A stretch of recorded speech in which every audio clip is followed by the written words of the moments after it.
আসসালামু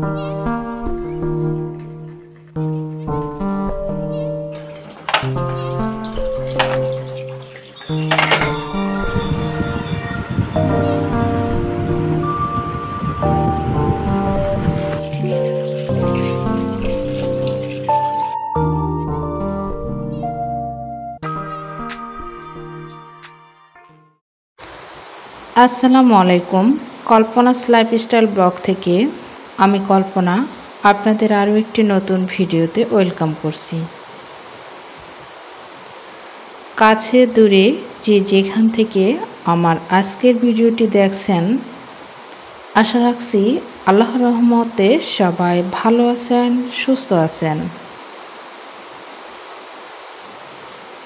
আমরাও আল্লাহর রহমতে আপনাদের দোয়া ও ভালোবাসায় বেশ ভালো আছে আলহামদুলিল্লাহ।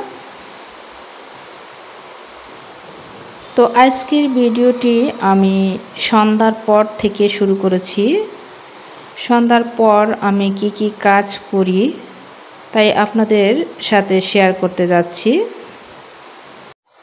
জানি না আজকে ভয়েসটি কেমন হবে, কারণ বাইরে প্রচণ্ড বৃষ্টি হচ্ছে এই মুহূর্তে। এর মধ্যে আমি ভয়েস ওভারটি করতেছি, হয়তোবা বৃষ্টির শব্দ ভয়েস ওভারে আসতে পারে। তো যদি কোনো ভুল ত্রুটি হয়ে যায় ক্ষমা সুন্দর দৃষ্টিতে দেখবেন।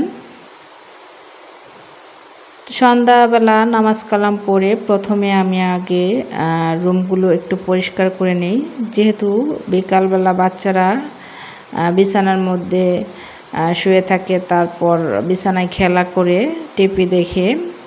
তো সন্ধ্যার পরে আমি এই রুমটা ভালো করে গুছিয়ে তারপর অন্য রুমে চলে যাই। আর এর মধ্যে কিন্তু বাচ্চারা আর এই পাশে আসে না। তো আমি বিছানাগুলো গুছিয়ে তারপর একটু ঝাড়ু দিয়ে, নিচে ফ্লোরে একটু ঝাড়ু দিয়ে ফার্নিচারগুলো একটু হালকা পাতলা মুছে অন্য রুমে চলে যাব। তো দেখেন আমার দুই বাচ্চাই কিন্তু আমার পিছে পিছে ঘুরতেছে। তো আমি যেখানেই যাই না কেন ওরা কিন্তু আমার পিছে পিছেই থাকবে। আর রামেশাও কিন্তু এখনও এরকম করে, ওকে কিন্তু আমি বলতেছি যে তুমি পড়তে বসো, সে কিন্তু ওই পাশে যাচ্ছে না। যতক্ষণ পর্যন্ত আমি ওই পাশে না যাব সেও কিন্তু গিয়ে পড়তে বসবে না। তো এই পাশে দেখেন অবস্থা, এই পাশটা কিন্তু শোয়ার আগ পর্যন্ত এই অবস্থায় থাকবে, কারণ যতই গুছিয়ে রাখি না কেন বাবু কিন্তু গুছানোটা রাখবে না। তো বাবু কিন্তু ওর চোখটা দেখাচ্ছে যে ওর চোখে কি হয়েছে।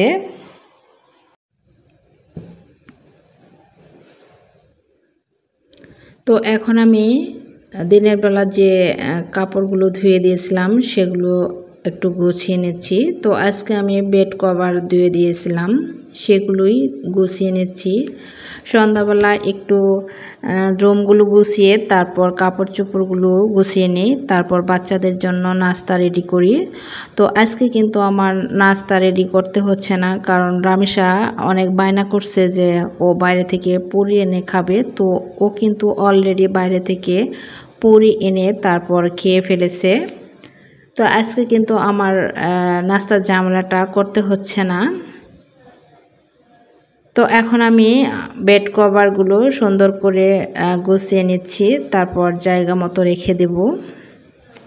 ভিডিওর এই পর্যায়ে আপনাদের কাছে ছোট্ট একটা রিকোয়েস্ট করে নিচ্ছি, প্লিজ ভিডিওতে একটি লাইক দিয়ে বাকি ভিডিওটুকু কন্টিনিউ করবেন। আপনাদের একটি লাইক কিন্তু এই ভিডিওটি আর অনেকের কাছে পৌঁছাতে সাহায্য করবে। আর যদি খুব বেশি ভালো লেগে যায় চাইলে চ্যানেলটি সাবস্ক্রাইব করে রাখতে পারেন এবং পাশে থাকা বেল বাটনটি বাজিয়ে রাখতে পারেন।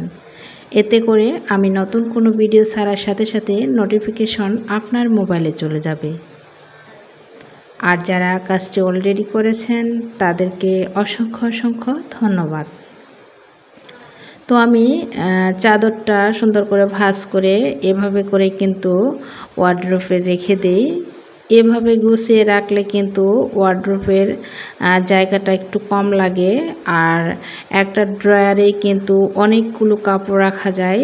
তো আমি কিন্তু একটা ড্রয়ারে, ছোট একটা ড্রয়ার, সেখানে কিন্তু অনেকগুলো বেড কভার রেখেছি এভাবে গুছিয়ে। আর এখানে এই যে বাবুর জামা কাপড়গুলো হ্যাঙ্গারে রেখে দিচ্ছি। তো যেহেতু সন্তান নাস্তা পুরি দিয়েই করেছি, তো ভাবলাম একটু চা খাওয়া যাক। তো এখন আমি একটু চা করে নিচ্ছি। দুধ চায়ে এলাচের ফ্লেভারটা আমার কাছে অনেক ভালো লাগে।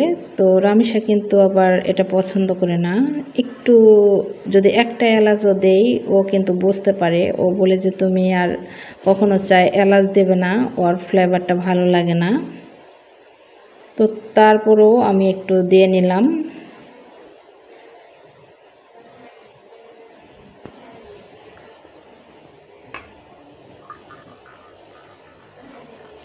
ইদানিং আসলে চা খাওয়াটা বেশি হচ্ছে।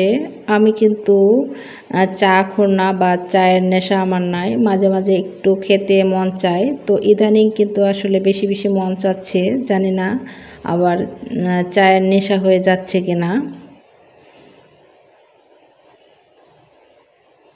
তো খাওয়া দাওয়া শেষ করে এখন যে হাঁড়ি পাতিলগুলো জমেছিল সেগুলো আমি ধুয়ে নিচ্ছি। এগুলো কিন্তু সন্ধ্যাবেলার যে হাঁড়ি পাতিলগুলো জমেছিল সেগুলো কিন্তু ধুয়ে নিচ্ছি। আর রাতের বেলা রাতে খাওয়ার পর কিন্তু আবার ধুয়ে নিতে হবে। তো থালাবাটি কিন্তু আসলে প্রতিবার খাওয়ার পরেই জমে যায় অনেকগুলো।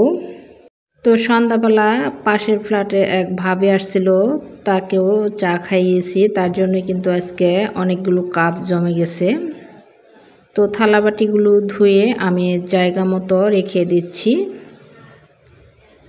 আর এখন ডাইনিং টেবিলটা একটু ক্লিন করে নিচ্ছি। যেহেতু রাতের বেলা আর ডাইনিং টেবিলে খাওয়া হবে না, রাতের বেলা বেশিরভাগ সময় আমরা নিচে বেডরুমের ফ্লোরে বসে খাই। আমাদের টিভিটা যেহেতু বেডরুমে, তো রামিসা সেখানে বসে বসে খায় আর টিভি দেখে। তো এখন যদি আমি ডাইনিং টেবিলটা ক্লিন করে রেখে দেই তাহলে কিন্তু সকালবেলা আর আমাকে এই ডাইনিং টেবিলে হাত দিতে হবে না। তো কিছু টিপস ফলো করে যদি কাজ করা যায় তাহলে অনেক কাজই কিন্তু সহজ হয়ে যায়। তো এই মুহূর্তে রামেশের বাবা বাসায় আসছে, কিছু বাজার নিয়ে আসছে। তো আমি ভাবলাম বাজারগুলো গুছিয়ে রাখি। এখানে দেশি মুরগির ডিম নিয়ে আসছে বাবুর জন্য। তো ডিমগুলো আমি ঝুড়িতে নামিয়ে নিচ্ছি। তো সবার আগে এগুলো ক্লিন করে রেখে দেব। আর এখানে কিছু ফল নিয়ে আসছে, আমি ফলগুলো ঝুড়িতে রেখে দিচ্ছি। রাতের বেলা যদি একটু কষ্ট করে কিছু কাজ গুছিয়ে রাখা যায় তাহলে কিন্তু সকালবেলা উঠে আর এত টেনশন করতে হয় না, রিল্যাক্সে সকালবেলার কাজগুলো করে নেওয়া যায়। তো রামেশার বাবাও কিন্তু আমাকে রাতের বেলা একটু, আমি যদি বেশি চাপে থাকি তাহলে আমাকে একটু হেল্প করে। তো রাতে খাবার দাবার শেষ করে ফেলেছি এবং খাবার দাবারের পর যে হাঁড়ি পাতিলগুলো জমেছিল সেগুলো ধুয়ে ফেলেছি।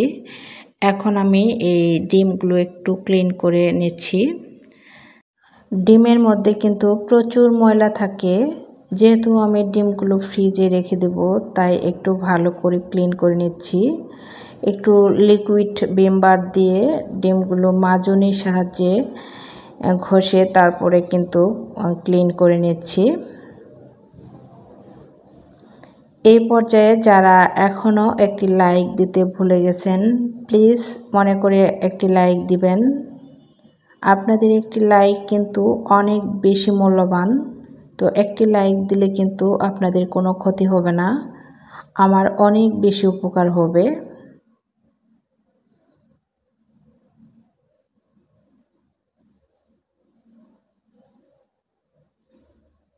তো ডিমগুলো আমি ঝুড়ির মধ্যে রেখে দিলাম, এগুলো শুকানোর পরে তারপর ফ্রিজে রেখে দেব। আর এই ঝুড়িটাও একটু ক্লিন করে নিচ্ছি। এই ঝুড়িটা কিন্তু ভীষণ উপকারী একটা জিনিস। তো এটার মধ্যে শাকসবজি ধুয়ে পানি জড়ানোর জন্য রেখে দেওয়া যাবে। তো তো থালা বাটি হাঁড়ি পাতিল সব ধোয়ার কাজ শেষ। এখন আমি যে কিচেন কাউন্টারগুলো একটু ভালো করে ক্লিন করে রেখে দেব।